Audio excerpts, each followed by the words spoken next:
بسم اللہ الرحمن الرحیم۔ بغداد کا ایک بہت بڑا تاجر تھا۔ جب اس کی شادی ہوئی تو وہ اپنی بیوی کے ساتھ ہنسی خوشی زندگی بسر کرنے لگا۔ اللہ تعالیٰ نے ان کو ایک بیٹی سے نوازا۔ تاجر کی خواہش تھی کہ اللہ تعالیٰ مجھے بیٹا عطا کرے جو میری جائیداد اور کاروبار کا وارث بنے۔ بیٹے کو خواہش لیے اس آدمی کے گھر ایک کے بعد دوسری بیٹی پیدا ہوتی رہی۔ اس طرح اس کی 6 بیٹیاں پیدا ہو گئی۔ 6 بیٹیوں کے بعد بھی تاجر کی خواہش نے دم نہ توڑا۔ اس بار جب بیوی حاملہ ہوئی تو شیطان نے اس کو وسوسے میں ڈال دیا۔ اس نے دل ہی دل میں پکا ارادہ کر لیا کہ اگر اس بار بھی بیٹی ہی پیدا ہوئی تو میں اپنی بیوی کو طلاق دے دوں گا، میں اپنی بیوی کو چھوڑ دوں گا۔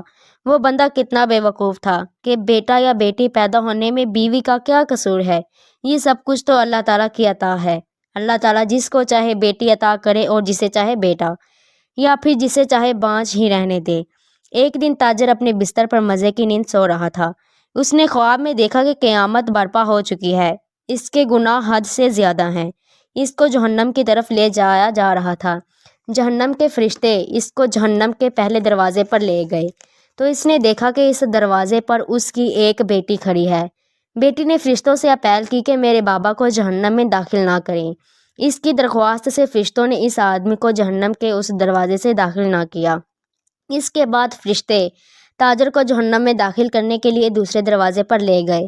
تاجر نے کہا کہ اس کی دوسری بیٹی دروازے کے پاس کھڑی ہے، اس نے اپنے والد کو جہنم میں داخل نہیں ہونے دیا۔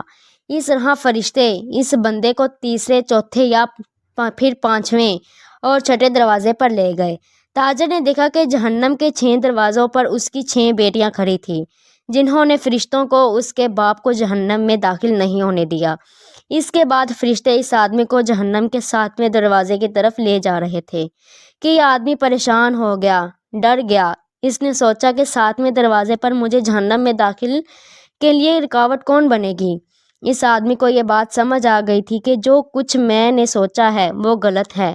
وہ شیطان کی باتوں میں آ گیا تھا۔ اسی باتوں کو سوچتے ہوئے اس کی آنکھ کھل گئی۔ وہ اللہ تعالیٰ کی بارگاہ میں سجدے میں گر کر رو رو کر دعا کرنے لگا، یا اللہ مجھے 7ویں بھی لڑکی ہی عطا فرما۔ جن لوگوں کا اللہ تعالیٰ پر پکا اور سچا یقین ہے، ان کو بیٹیوں کی آمد پر غمزدہ نہیں ہونا چاہیے، بلکہ ان کو اللہ تعالیٰ کی رضا پر خوش ہونا چاہیے۔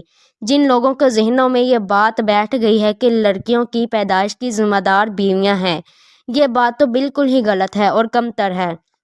لڑکی پیدا ہوئے یا پھر لڑکا پیدا ہونے میں بیوی اور شوہر کا کوئی عمل دخل نہیں ہوتا، بلکہ شوہر اور اس کی بیوی کو ایک ذریعہ ہے۔ کائنات کی ہر چیز کو پیدا کرنے والی تو اللہ تعالیٰ کی ذات ہے۔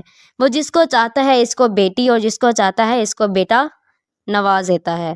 اللہ تعالیٰ جس کو چاہتا ہے اس کو بانجھ بنا رکھتا ہے۔ یہ بس خدا کی ذات ہی جانتی ہے۔ قرآن پاک کی سورت میں ارشاد ہے کہ زمین اور آسمان کی سلطنت اللہ تعالیٰ ہی کے لیے ہے۔